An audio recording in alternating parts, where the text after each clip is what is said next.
The last point of this model number 4 is 555 timer is used as a stable multi-vibrator, and with the help of this 555 timer IC can use it as an oscillator to generate the oscillations. So basically the 555 timer is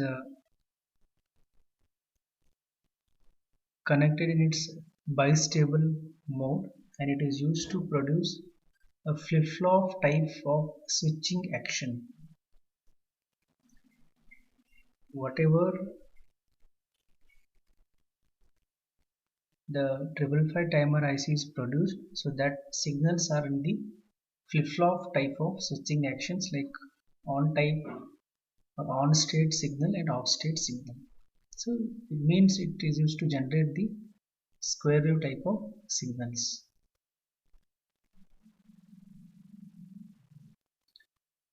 And if the 555 timer is used in the astable mode or astable multi-vibrator, so it produces a very stable type of oscillations. So that's why it is called as a 555 oscillator circuit. With the help of this circuit, you can produce a highly accurate free running waveforms whose output frequency can be adjusted as per our requirement. So this 555 oscillator is another type of relaxation oscillator, and it generates the stable square wave signals up to one frequency range, that is a 500 kilohertz. So now whatever this 555 timer is there, now it is used as a oscillator or a stable multi-vibrator. So with the help of this 555, so we generate some frequency of oscillations.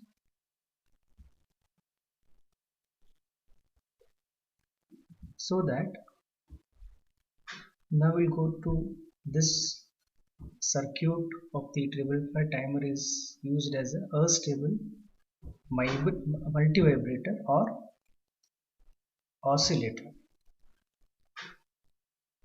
So before going to this operation of the circuit, first of all we'll go to the pin diagram of 555 timer IC.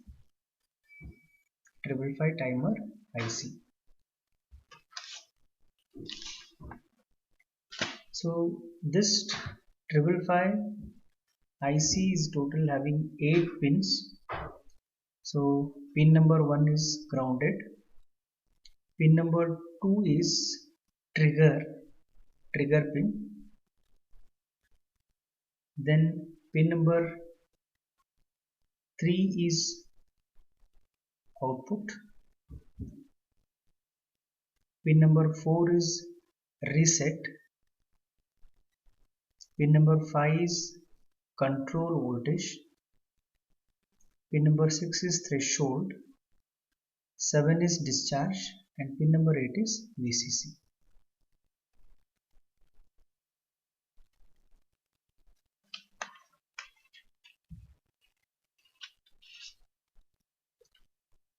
So pin number 1 is grounded, it is connected to ground, it is a 0 volt. Then pin number 2 is trigger circuit.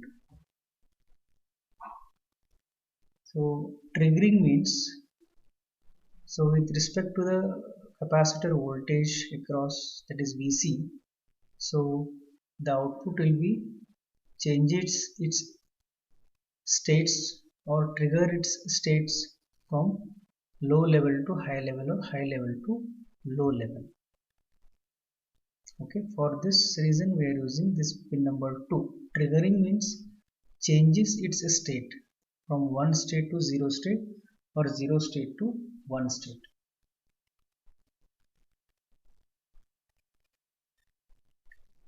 So after this,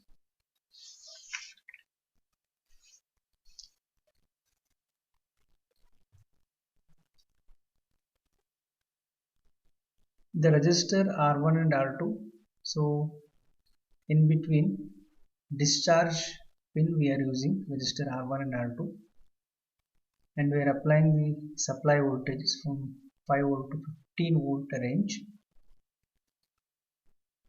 and two capacitors we are using. So one is for the voltage control voltage, another is for as a input voltage VC. So this is our input signal. With respect to input signal, according to the triggering point, we generate the square waveform signals. It is a stable output. So now what we are using treble 5 timer as a stable multi vibrator. Then what is a stable multi vibrator? It is a circuit and it is continuously switching. Switching means it changes its state from 1 to 0 state, 0 to 1 state. It is continuously changes or switching its output voltage between high and low levels, and it has no any stable state. It is a continuously switching. So that's why it is called as a stable multivibrator or treble 5 timer as an oscillator. And after that, whatever the pin number 2 we are using, if you want to re-trigger it, re-triggering, so this re-triggering is achieved by connecting the trigger input with the threshold pin number 6. So at the input side it is having one threshold level. If you want to re-trigger the signal, so at that time pin number 2 is directly connected to pin number 6. When both pins are connected together, so now this circuit is act as a stable multivibrator.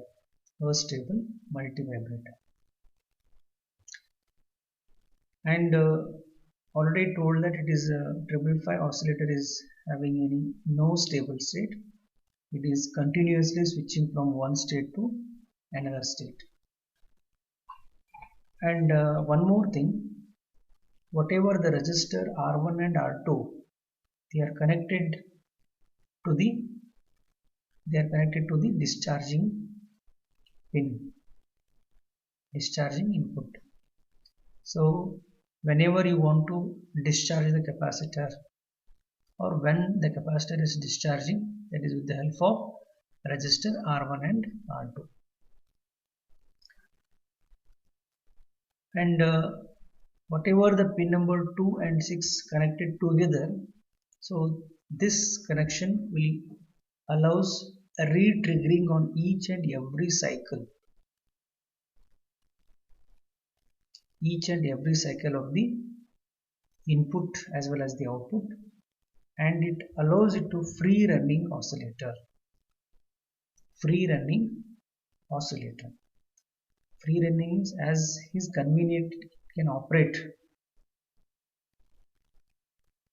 and re-triggering on each and every cycle itself only. And during each cycle means during positive or during high state, during low level state, the capacitor is up through both resistor R1 and R2. Okay, whatever the capacitor is charging up or charging down, so that is based on the resistor R1 and R2. So when the capacitor is charging up, that is with the help of R1 and R2. When the capacitor is charging down, so that is with the help of only resistor R2, because one end of R2 is connected to discharge, another end is connected to trigger. So whatever the capacitor is charging and discharging, so in that the role of R1 R2 are very important.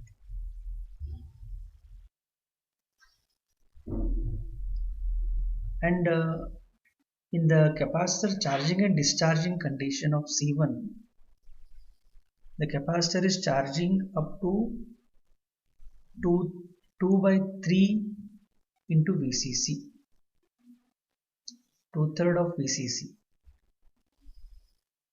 So whatever you are applying the VCC from 5 volt to 15 volt, and this VCC is used to activate this 555 IC.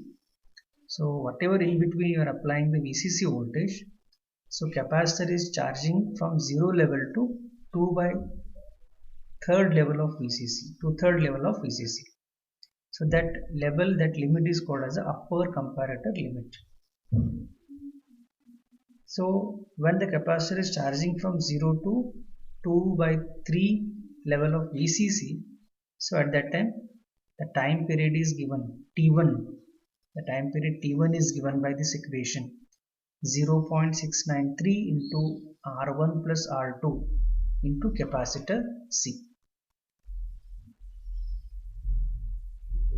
Then similarly, one more limit is there. When the capacitor is discharging from 2 by 3 into VCC level to again 1 by 3, means 1/3 VCC level. 1/3 VCC level. When the capacitor is discharging from 2 by third level of VCC to 1/3 level of VCC. So that 1/3 level of VCC is called as a lower comparator limit. Lower comparator limit. So that time period is given by 0.693 into R2 into C. Only R2.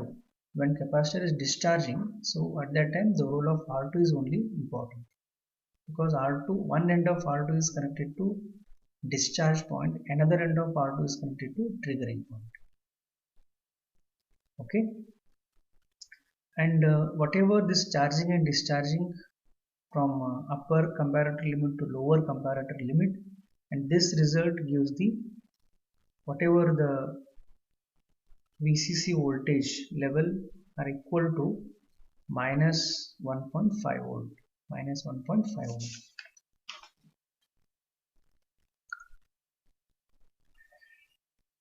And finally, the whatever the output of this 555 timer as a multivibrator, so the output will be continuously charging. So this part is called as a charging part, and this is called as a discharging part. This is charging and this is discharging. T1 period is charging, T2 period is discharging.